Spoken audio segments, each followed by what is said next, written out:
Muy bien, bienvenida, Gloria. Bueno, vieron que estamos en esto de,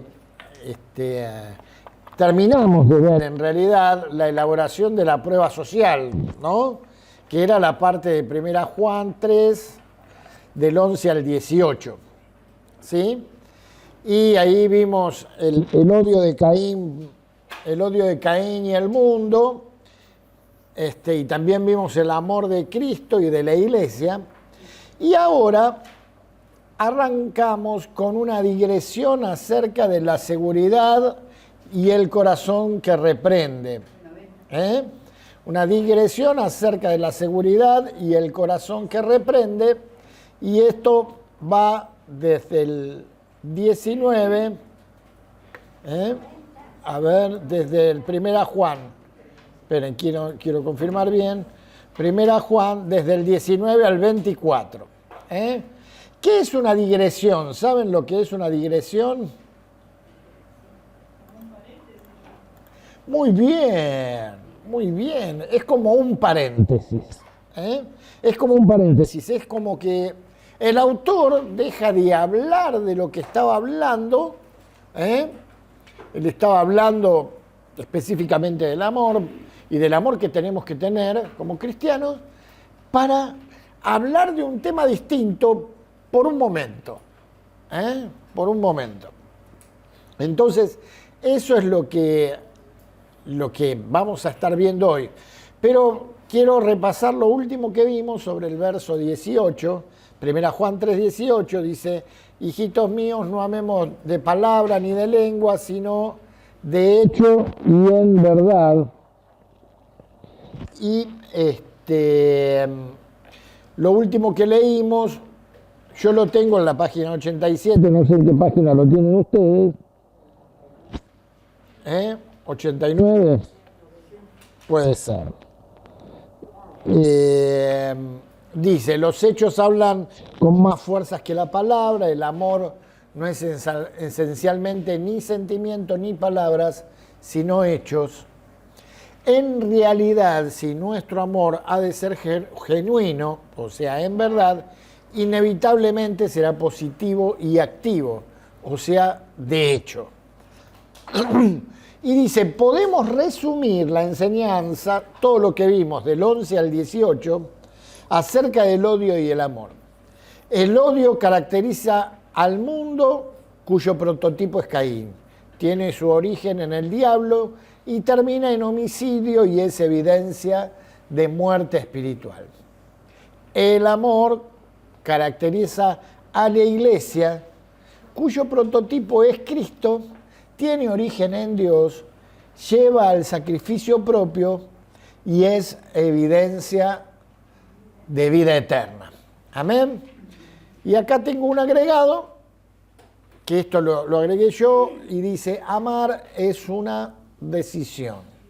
Es una acción deliberada de la voluntad. Sale del alma, donde se asientan los pensamientos, los sentimientos y justamente la voluntad. Amar es una decisión. Y amar es lo que se tiene que mostrar, y lo que se tiene, ese amor es lo que se tiene que mostrar y lo que se tiene que ver en sí, en la Iglesia, entre nosotros, ¿sí? Siempre.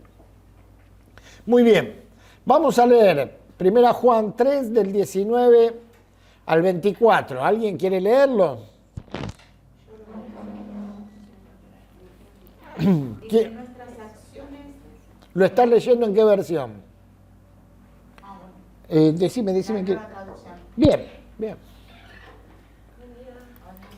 Adelante, buen día. Dale.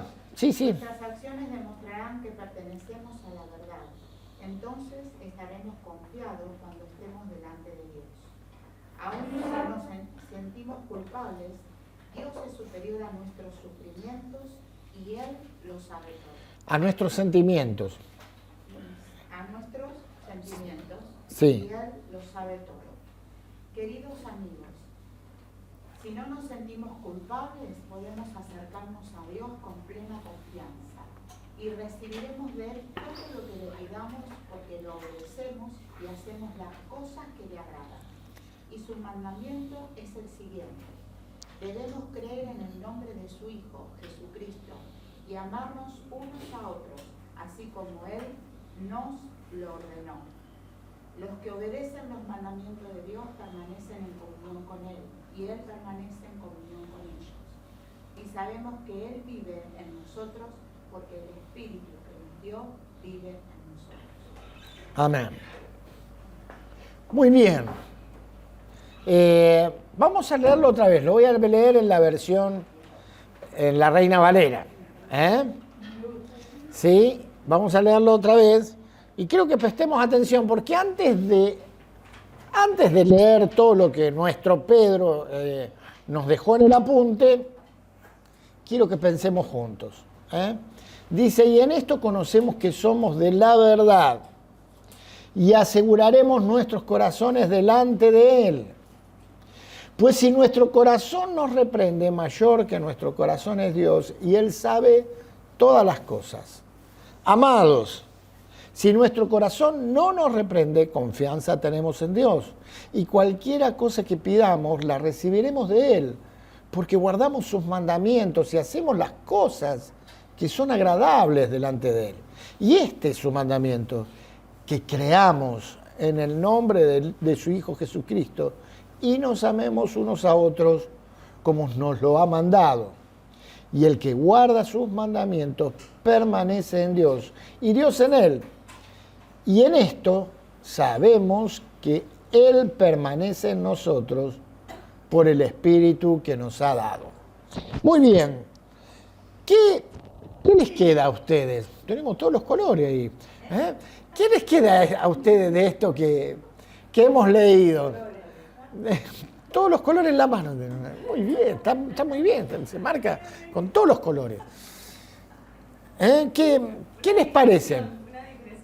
Eso fue una digresión en la lectura. Muy bien aplicado, muy bien aplicado. ¿Qué les queda de esto que leemos? ¿Qué les parece a ustedes? ¿Hay algo que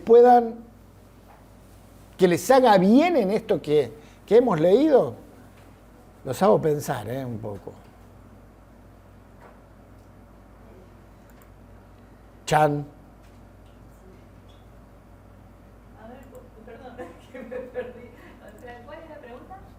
¿Qué les queda? ¿Hay algo que les haga bien en esto que hemos leído, en estos textos que hemos leído? Bueno, yo este texto lo leí la semana pasada y me encantó porque a mí por lo menos me deja esto de que la condenación no viene de parte de Dios. Entonces, acá habla de sentirse culpable, ¿no? Al principio lo malinterpreté, como que bueno, porque no tengo, no soy consciente de lo que hice mal, digamos, no tengo ese sentimiento de arrepentimiento, pero después lo entendí que en realidad no va por ese lado, va por esa culpa, esa acusación, y eso no viene de parte de Dios. Porque en realidad sí nos podemos acercar a Él, porque Él no es el que, acá por ejemplo mi versión dice que Él no es el que nos acusa. Léelo como lo dice en tu versión. Dice, sabemos que pertenecemos a Dios porque amamos a los demás, por eso si nos sentimos culpables de algo, podemos estar seguros de que Dios no nos acusa de nada. Porque Él está por encima de todo sentimiento y lo sabe todo. Qué bueno. Yo veo que Él lo que está haciendo es ponernos en el fundamento, nos vuelve a poner en el fundamento. Ya que está hablando de quiénes somos en Cristo, qué es lo que nos da confianza, o sea, afianzar nuestra fe, nuestra identidad en Cristo Jesús. O sea, yo veo que está, o sea, habla, pero después como que vuelve a ponernos en el centro de la importancia de nuestra fe, nuestra identidad En Cristo. y para que sepamos cómo diferenciarnos, porque de alguna manera también nos da discernimiento. Si estás en esto, estás en el camino correcto. En el camino correcto. Es el Espíritu Santo, no te condena, si estás en su voluntad, Él te va a oír, va a confiar en, o sea, te va a dar lo que tú le estás pidiendo. Lo que le pedís. Bien, ¿qué más? ¿Alguien más? Sí. Yo creo que lo clave es el tema del amor en cuanto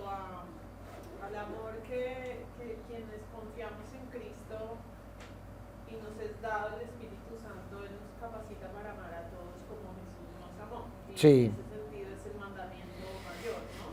Ajá. Entonces,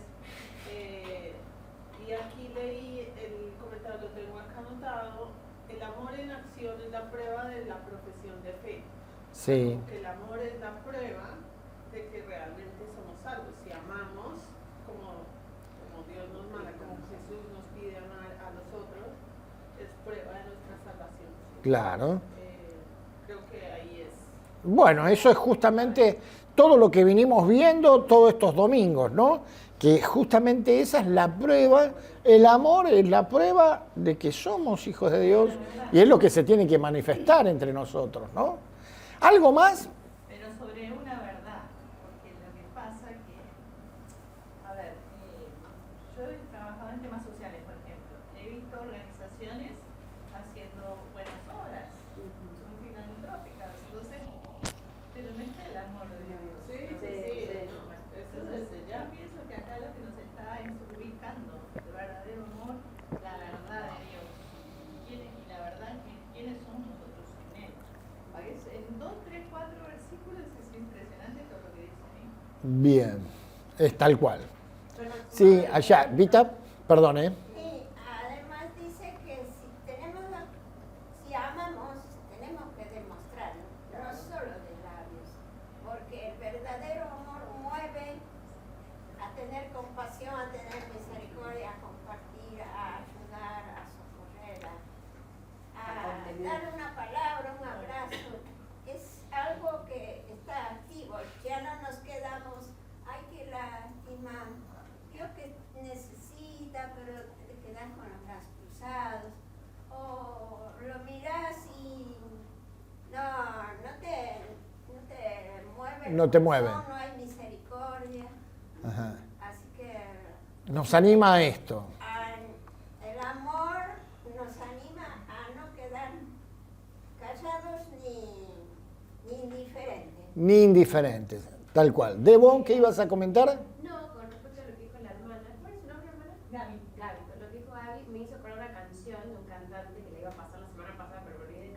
Se llama Santiago Benavides, no sé si lo conoces. Sí, yo lo sé. Hay una canción que se llama De nada me vale, y bueno, justamente habla de eso y dice, sin amor las manos no ayudan a nadie.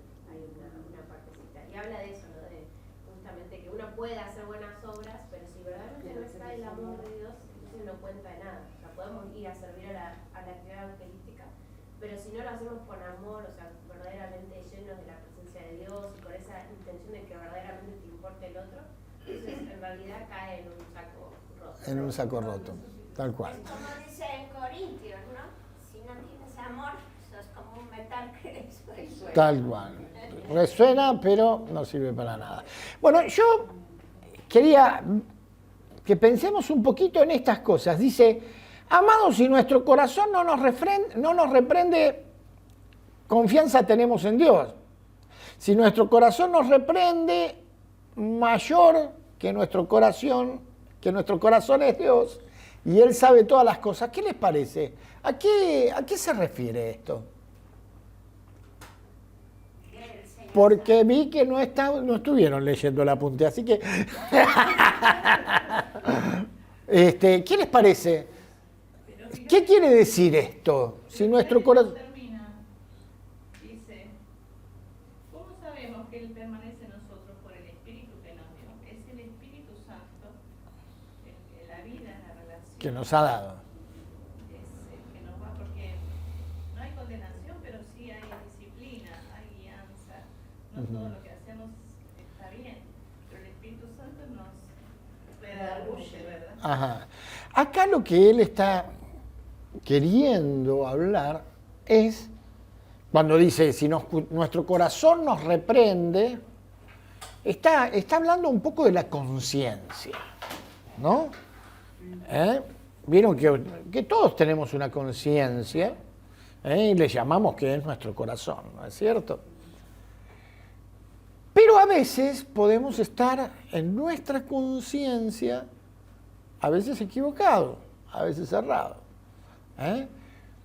Y el enemigo muchas veces utiliza eso para tratar de oprimirnos, de condenarnos. Por eso dice... Por ahí, bajándolo a la vida diaria, por ahí en una relación con alguien, en la que por ahí tuviste un enfrentamiento, una discusión, una contienda o algo, ¿no? Y eso hace que uno sienta un poco, no digo de rechazo, pero por ahí no querés resolver la situación rápida, ¿no? Con la persona, bueno, y eso te genera culpa, obviamente, después te va generando culpa, o esos pensamientos que vienen y te taladran, y mira esto, y mira lo otro, y mira lo más acá, mira lo más allá, cuando en realidad a donde debemos acudir por esa situación es al Señor, para que ese sentimiento se transforme y no se convierta en una amargura que da mi corazón. Eso. Por eso dice, si nuestro corazón no nos reprende, confianza tenemos en Dios. Ahora, si nuestro corazón nos reprende, mayor que nuestro corazón es Dios y Él sabe todas las cosas. ¿Qué pasa? Nuestra conciencia muchas veces nos dice, muchas veces está bien, y muchas veces nos maquinamos y nuestro pensamiento se empieza a desviar. ¿Sí? El enemigo nos empieza a acusar. Pero dice, mayor es Dios, que Él sabe todas las cosas. O sea, volver nuestros ojos, nuestro pensamiento, nuestro sentimiento al Señor. Y me gusta esto que dice, y este es un mandamiento, que creamos en el nombre del Hijo de Dios. Que creamos, que le creas a Él. Porque Él sí sabe, Él sí tiene control, ¿no? Sí, Gaby. ¿Cómo nos juegan las emociones? Una emoción en sí no es mala, pero cuando ya se pone como un estado anímico, así. El enojo no es malo, pero hay un límite. Cuando eso ya se transforma en ira, ya estamos mal. Entonces, discernir un poco eso, porque a veces nos ponemos culpas y, bueno, tampoco es tan así. Pero la importancia de la guianza del Espíritu Santo, porque a veces pasa que, por ejemplo, uno puede sentir culpa, ay, ¿por qué no se lo perdoné? Pero es Dios disciplinándolo. Entonces a veces uno lucha con lo que parecería bueno, pero en el fondo Dios permite que ciertas cosas. Me pasó hace poco, yo me vine de Guatemala, ¿verdad? Vendí unas cosas y por hacer un favor a un hermano que no me podía pagar lo que yo estaba pidiendo. Pero como es un capellán, un siervo de Dios, el servicio y todo, y uno, viste, por amor hace, ¿verdad? Él siembra y yo también siembro. Pero resultó ser que después que no podía, después me hizo tanto lío y me vine sin ese dinero. Yo podía perdonarle, porque la verdad, yo sentía que no tenía que hacer eso. ¿Por qué? Porque era una enseñanza que él debía, si era un hombre de servicio y de palabra, su palabra debía valer. Él me dijo una cosa, él voy a cumplirla. Entonces, tuve que luchar con mi buena voluntad, ¿me explico? Ajá. Tal vez a otro, perdonarlo, liberarlo, pero por eso es la importancia del Espíritu Santo. Ajá. Bueno, a ver, yo quiero diferenciar algo. No sé si vos le perdonaste o no. No. Hoy, me pasó a día de hoy. con dos personas. A Ajá. una la perdoné y a esta le dije, sigo esperando que cumplas con tu palabra. Perfecto. Yo quiero diferenciar algo en lo que ella está diciendo. En ambos casos, el perdón te libera a vos. Distinta es la justicia. Tenés que ejecutar y está muy bien que le pidas que cumpla su palabra. Pero yo creo que en los dos casos perdonaste, pero en uno estás ejerciendo Ella hablaba del perdón del monetario. perdón monetario. Ahí está. El perdón monetario. Claro, yo lo podía hacer, pero para Claro. ya había sido hecho. Claro.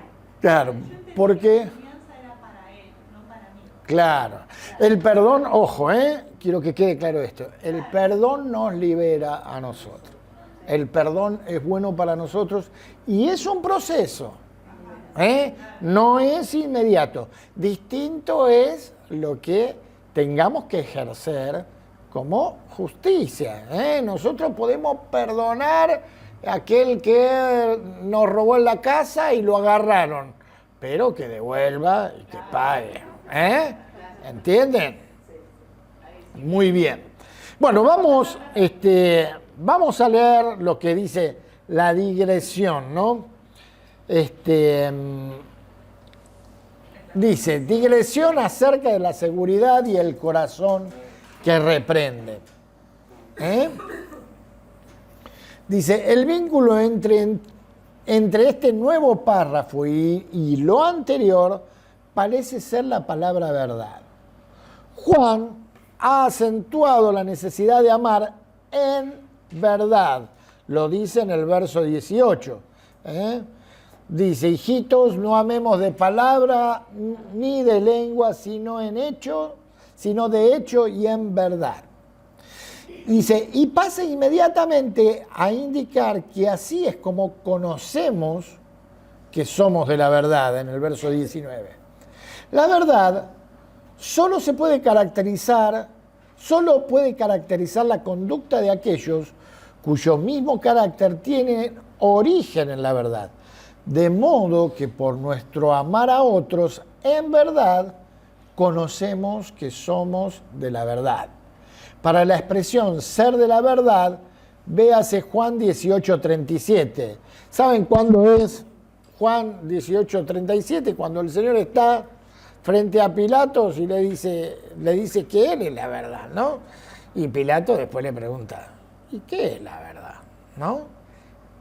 ¿Qué es justamente lo que trata el enemigo desde siempre de falsear? El enemigo falsea la verdad y el Señor Jesús dice que Él es mentiroso desde el principio, ¿no? Hoy nunca se sabe cuál es la verdad. Nunca se sabe cuál es la verdad. La única verdad está en Cristo. Si vos te fijás, mirás el noticiero y uno te dice sobre uno una cosa y otro te dice otro y decís, ¿cuál es la verdad? En el mundo no hay verdad. La verdad está en Cristo. ¿Hay un capítulo de los Simpsons? ¿Hay un Simpsons? Yo poco. No, pero hay un capítulo que dice, está la verdad y la verdad. Ajá. Pero bueno, si no vieron los Simpsons, Claro. Lo que pasa es que el mundo toma las verdades como según y lo piensa como lo piensa. Claro. No hay una isla de donde agarrarse. La verdad está en Cristo, ¿verdad? Muy bien, seguimos. Hoy hacemos digresiones de las digresiones. Este párrafo empieza en el 19 y termina en el 24 con una sentencia introducida por las palabras. Y en esto conocemos o sabemos, y tiene que ver, como en toda la carta, con la doctrina de la seguridad. Es bueno que si ustedes, esto es un ejercicio para que hagan si ustedes quieren, que se anoten todo lo que Juan dice en su carta como sabemos. ¿Qué cosas sabemos que dice Juan? Y háganlo como un ejercicio para ustedes, no porque lo tengan que presentar. El corazón que reprende debe leerse dentro del contexto general de la enseñanza de la carta sobre la seguridad. Por más firmemente fundada que esté la seguridad del cristiano, a veces su corazón puede necesitar ser reafirmado. De hecho, en la traducción del versículo 20, si nuestro corazón nos condena en cualquier cosa, pareciera sugerir que no se trata de una experiencia inusual o infrecuente el que la serena seguridad del cristiano sea perturbada.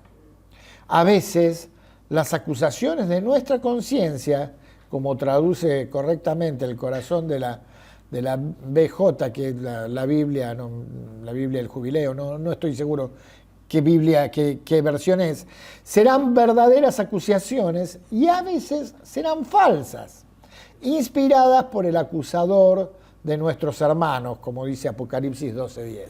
O sea, por Satanás, ¿no? En cualquier caso, la voz interior no ha de derrotarnos. Más bien, aseguraremos nuestros corazones delante de Él. Esto es, podremos hacerlo a la vista de Dios. Está implícito que solo seremos capaces de hacer esto si conocemos que somos de la verdad. Se trata del conocimiento de la mente por el cual pueden ser silenciadas las dudas del corazón. Pero ¿cómo podemos conocer esto? Todo aquel que ama es nacido de Dios y conoce a Dios, dice en el 4:7, ¿no? El amor es la prueba objetiva final de nuestra profesión de fe cristiana, porque el verdadero amor, en el sentido del autosacrificio, no es algo natural del hombre en su estado caído. Su existencia en cualquier evidencia del nuevo nacimiento, su existencia en cualquiera es evidencia del nuevo nacimiento y de la posesión del Espíritu Santo.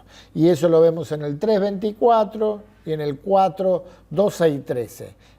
Dice el 3:24, y el que guarda sus mandamientos permanece en Dios y Dios en él.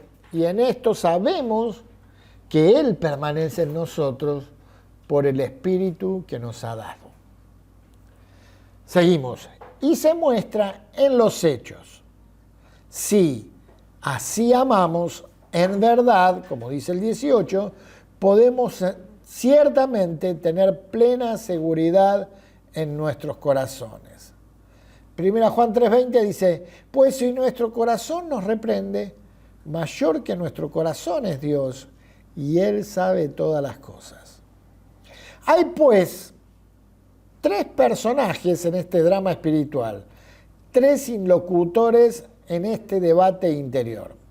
El primero, nuestra conciencia. No es en modo alguno infalible. Su condenación a menudo puede ser injusta. Podemos, por lo tanto, apelar a nuestra conciencia a Dios, que es mayor y sabe más. En realidad, Él sabe todas las cosas, inclusive nuestros motivos secretos y nuestras resoluciones más íntimas. Y está implícito, será piadoso con nosotros, más piadoso con nosotros que nuestra propia conciencia. Su omnisciencia debiera aliviarnos, no aterrorizarnos. A ver, ¿quién busca ahí el Salmo 103:14 y Juan 21:17? Vos buscás Juan, ¿y el Salmo? Vos buscás el Salmo. El Evangelio de Juan 21:17 y el Salmo 103:14.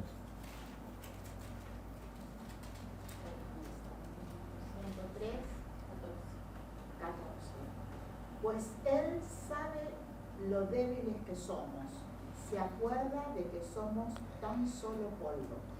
Muy bien. ¿Y Juan 21:17? Jesús le dijo por tercera vez, Simón, hijo de Juan, ¿me quieres? Pedro se entristeció porque la tercera vez le dijo, ¿me quieres? Y le respondió, Señor, tú lo sabes todo. Tú sabes que te quiero. Apacienta mis ovejas, le dijo Jesús. Tú lo sabes todo. Ahí Pedro, delante del amor impresionante del Señor, quedó derribado, ¿no? Dice, Señor, tú lo sabes todo. Y lo mismo David en el Salmo 103. Dice, vos lo sabés todo, Señor, vos te acordás que soy nada, soy polvo. Dice, su omnisciencia debiera aliviarnos, no aterrorizarnos.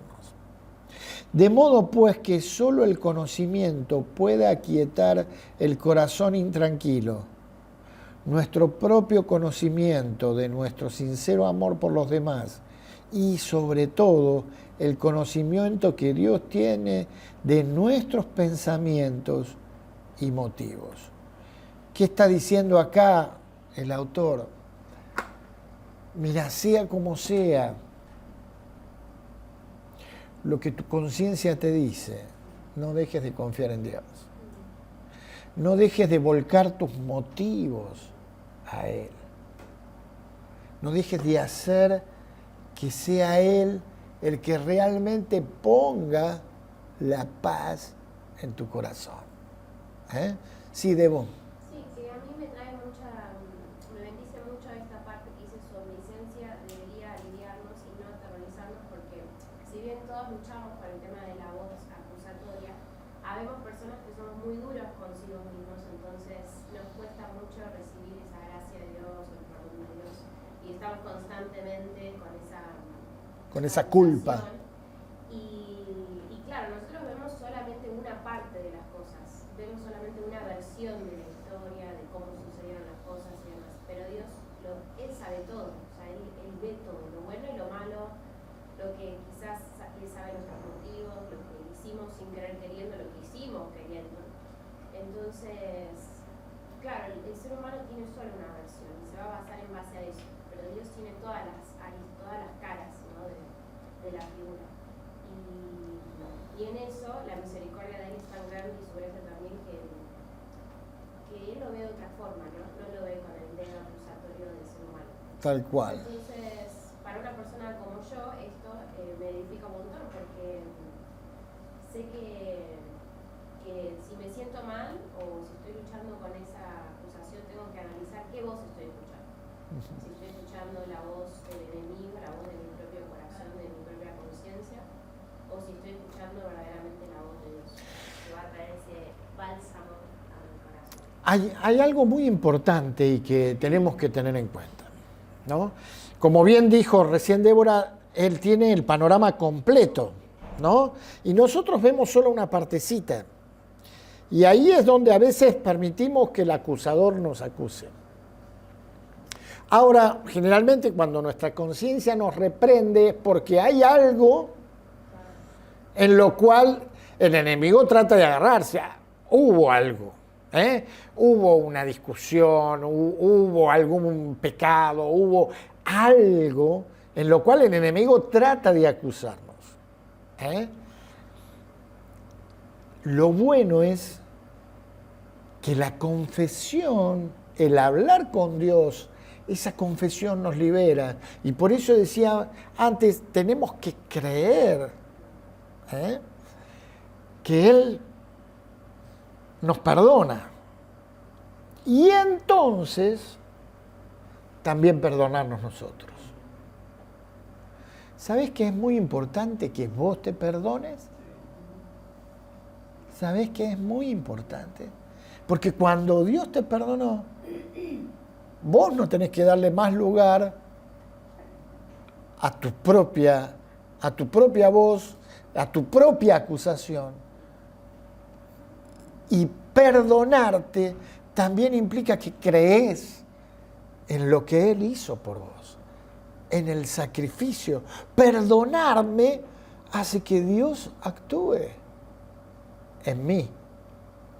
Porque como siempre les digo, Dios no cambia al otro, me cambia a mí.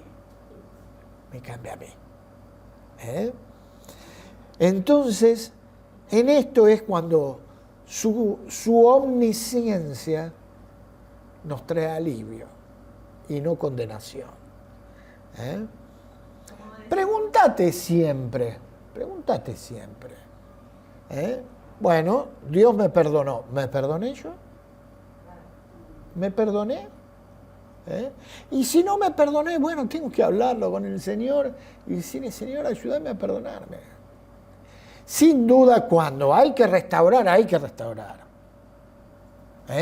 Porque en eso es la cuestión donde la sanidad es más rápida y siempre va a depender de cada situación, ¿no? Todo tiene su proceso. Pero Dios me perdona cuando mi Mi confesión es de corazón. Y yo también debo perdonarme. Después vendrá todo el proceso de restauración, restauración de la relación o restauración de lo que hice mal, lo que sea, ¿no? Porque como decís vos, es la liberación, ser libre de...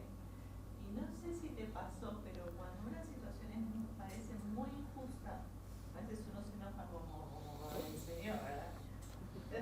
No sé por qué el ser humano activa.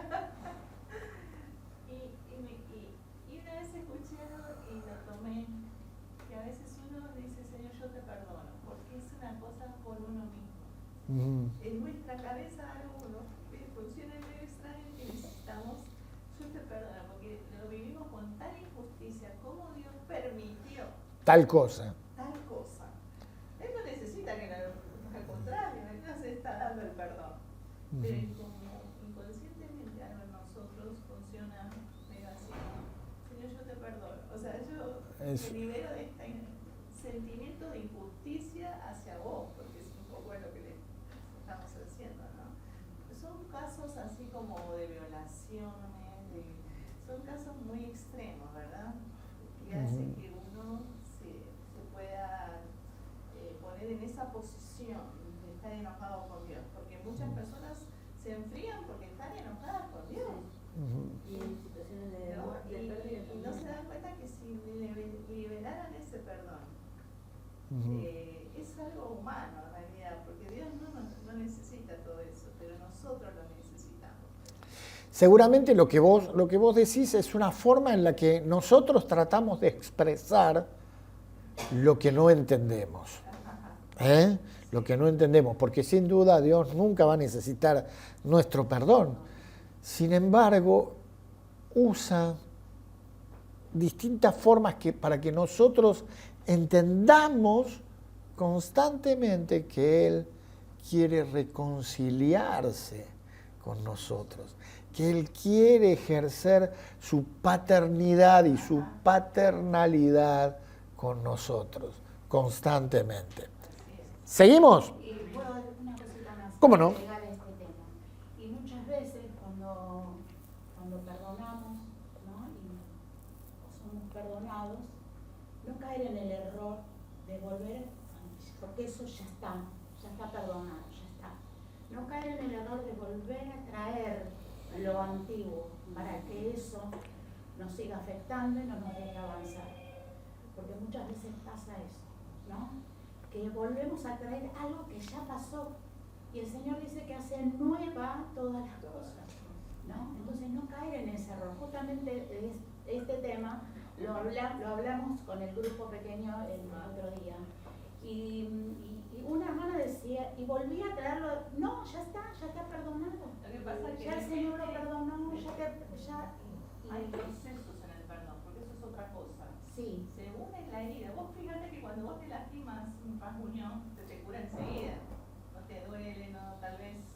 Pero hay ciertas cosas, si te cortan una mano, una cosa así, vos Claro, pero en este caso ya había pasado el tiempo y no le dejaba hacer algo que necesita hacer, que le va a traer bendición. Entonces vuelve a traer lo de antes, ya pasó, perdonar. Entonces hay que confiar en la palabra de Dios y saber que todo... Esto que vos decís, ¿qué sería entonces? Lo hablamos recién. Esto que vos decís, que le pasaba a esta persona, ¿qué sería?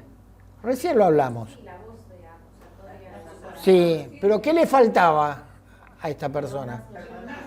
Perdonarse a sí misma. Perdonarse a sí misma. ¿Entienden? Dios ejerció el perdón, pero yo me tengo que perdonar también. Pero yo aprendí una faceta del perdón, me pasó que yo me daba, ¿cómo me doy cuenta si perdoné? Porque eso es otra cosa, uno a veces hay que decir, te perdono. Y después cuando ves a la persona no va a querer ni perdón que actúe, pero es que realmente, entonces ¿qué pasa? Dije, no, sería como el principio del perdón es muy importante para Dios, porque leamos la oración del Padre Nuestro, ahí está clarísimo. Entonces uno ya sabe ese principio, pero no lo logra tener, ¿verdad? Entonces digo, ay Señor, no, esto lo tenemos que resolver, vamos de vuelta, Señor. No, Señor, todavía no lo logré. O sea, Claro. tuve que hacer ese proceso hasta que un día dije, bueno, Señor, esta vez sí. La mira de la persona, te bendigo. Estamos Claro. en otro, como que tuve que hacer una cosa que no me imaginé que me iba a pasar, porque uno cree que el perdón lo tiene claro, pero eso fue impactante para mí como enseñanza, porque no me imaginé, pero después me ayudó a bendecir a otros, porque muchas personas Claro. están atadas en enfermedades por la falta de perdón. Tal cual, tal cual. Bueno, pero como dijimos antes, el perdón no es inmediato. En nosotros, ¿eh? No es inmediato, es un proceso. Es un proceso. Así es. Siempre. A veces podemos perdonar rápido, a veces puede salir, va a depender mucho de nuestro amor, ¿eh? Va a depender mucho. Mi esposa evidentemente me ama porque me perdona. ¿Eh? Pero por ahí, digamos, en el matrimonio es más, más sencillo. Con los hijos es más sencillo, con otros cuesta un poco más. Pero siempre es un proceso. Seguimos así. ¿Eh? El segundo punto que entra en estos tres es la grandeza de Dios. Pero antes de eso vamos a leer lo que dice ahí. De modo pues que solo el conocimiento puede aquietar el corazón intranquilo. Nuestro propio conocimiento de nuestro sincero amor por los demás y sobre todo el conocimiento que Dios tiene de nuestros pensamientos y motivos. ¿Bien? Pensé que no lo había leído, pero sí lo había leído. La grandeza de Dios, el segundo punto.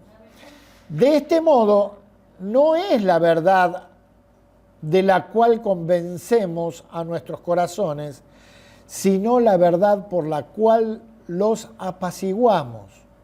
Nos amparamos en su verdad y no en la nuestra. Eso es lo que leíamos también antes, ¿no? Que su omnisciencia nos debe traer alivio. Y el tercer punto, Dios como más grande que nuestro corazón. Se lo llama así porque es más misericordioso que nuestro corazón. Nuestra conciencia es solo el débil eco de la voz de Dios. Seguimos. 1 Juan 3:21 dice, amados, si nuestro corazón no nos reprende, confianza tenemos en Dios. Es este mismo conocimiento que Dios tiene de nosotros lo que constituye nuestra esperanza. El hombre, como decía Tomás Kempis, ve la obra, pero Dios conoce la intención. Los hombres nos pueden juzgar solamente por nuestras acciones, pero Dios nos juzga por las aspiraciones que nunca se concretaron en acciones y por los sueños que nunca se hicieron realidad. Dios nos juzga por las profundas emociones del corazón, y si hay amor en nuestro corazón, entonces, por muy débil e imperfecto que sea, podemos entrar confiadamente a su presencia. El conocimiento perfecto que pertenece a Dios y solo a Él no es nuestro terror, sino nuestra esperanza. Esto lo dice el comentarista William Barclay, ¿no? Dios ve nuestras intenciones. Dice él que pesa nuestros corazones. Ve mucho más allá que nuestras acciones. Ve realmente lo que hay en el corazón. Siempre. Y conoce todo. Por eso el hecho de entregarnos a Él y de hablar con Él tiene que darnos paz. Debe darnos paz. ¿Sí? Porque Él lo sabe todo. Seguimos, Juan 3:22 al 24. Y cualquiera cosa que pidiéramos, la recibiremos de Él porque guardamos sus mandamientos y hacemos las cosas que son agradables delante de Él. Y este es su mandamiento, que creamos en el nombre de su Hijo Jesucristo y nos amemos unos a otros como nos lo ha mandado. Y el que guarda sus mandamientos permanece en Dios y Dios en él. Y en esto sabemos que Él permanece en nosotros por el Espíritu que nos ha dado. Juan pasa a hablar de las dos cosas que son agradables a Dios. Los dos mandamientos de cuya obediencia depende nuestra relación con Dios. El primero, debemos creer en el nombre de su Hijo Jesucristo. No quiere decir simplemente el nombre porque Él conoce a una persona, sino quiere decir toda la naturaleza y el carácter de esa persona en tanto y en cuanto no son conocidos. El salmista escribe, nuestra ayuda es en el nombre del Señor, en el 124:8. Está claro que no quiere decir que nuestra ayuda esté en el hecho de que Dios se llama Jehová. Quiere decir que nuestra ayuda está en el amor y la misericordia y el poder que se nos ha revelado como la naturaleza y el carácter de Dios. Así que creer en el nombre de Jesucristo quiere decir creer en la naturaleza y el carácter de Jesucristo. ¿Se acuerdan? Me viene a la mente esto, ¿no? ¿Qué hizo David? Vieron que en la historia de Israel, Dios le dio una promesa a Israel. ¿Se acuerdan? Esa promesa le dijo a Abraham, tu descendencia será como las estrellas del cielo y como la arena del mar. ¿Y qué le dijo? ¿Qué iba a ser? Incontable. No se iba a poder contar. Entonces David cierta vez dijo, vamos a hacer un censo. Vamos a contar cuántos somos. Y su jefe de ejército le decía, no hagas esto. Y los demás le decían, no hagas esto. Y David se encaprichó, ¿no? Y fue a hacer un censo y mandó a hacer un censo. Y cuando estaba haciendo el censo, vino una plaga sobre el pueblo y empezó a morir gente. Y dice que murieron como 70.000. Y David se dio cuenta de su pecado. Y entonces se presentó el profeta delante de David y dice, tengo un mensaje de parte de Dios para vos. Y dice, yo paro la muerte, pero te doy 3 opciones, elegí una. ¿No? Y entonces le dice, 3 años de hambre en la tierra,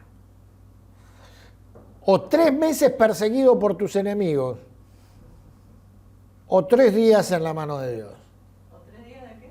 En las manos de Dios. 3 días en la mano de Dios. Y entonces David dice, elijo 3 días en las manos de Dios porque sus misericordias son grandes, extraordinarios.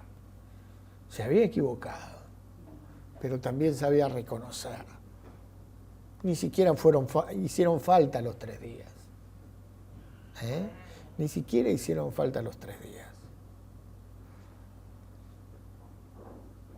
3 días en las manos de Dios, porque sus misericordias son grandes. Que nunca nos olvidemos de esto. Sus misericordias son inmensas. Amén.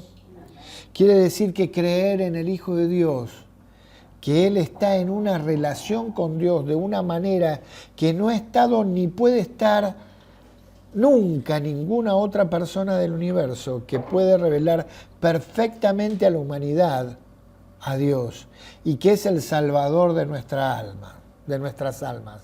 Creer en el nombre de Jesucristo es aceptable como el que realmente es. Y segundo, dice, debemos amarnos unos a otros según el mandamiento que Él nos dio. Este mandamiento está en Juan 13:34. ¿Quién lo tiene por ahí? Juan 13:34. No, Juan 13. Juan 13:34. Aquí lo tengo. Dice, un mandamiento nuevo os doy, que os améis unos a otros como yo os he amado, que también os améis unos a otros. Dice, debemos amarnos mutuamente con el mismo amor generoso, sacrificado, perdonador con que Cristo nos ha amado. Cuando ponemos juntos estos dos mandamientos encontramos la gran verdad de la vida cristiana. La gran verdad de que la vida cristiana depende de una fe correcta y una conducta correcta combinadas. No podemos tener la una sin la otra. No puede haber tal cosa como una teología cristiana sin una ética cristiana. Ni tampoco una ética cristiana sin una teología cristiana. Nuestra fe no es real a menos que conduzca a la acción. Y nuestra acción no tiene justificación ni dinámica a menos que esté basada en la fe. No podemos empezar la vida cristiana hasta aceptar a un Jesucristo por lo que Él es. Y no le habremos aceptado en ningún sentido real de la palabra hasta que nuestra actitud hacia nuestros semejantes sea como su propia actitud de amor, dice el comentarista Barclay. Qué bueno, ¿no? Qué bueno lo que pudimos compartir hoy. Hasta aquí vamos a hacer hoy y después vamos a seguir con la prueba doctrinal que es el creer. ¿Se llevan algo de parte de Dios hoy? Yo me llevo. Yo me llevo de parte de Dios.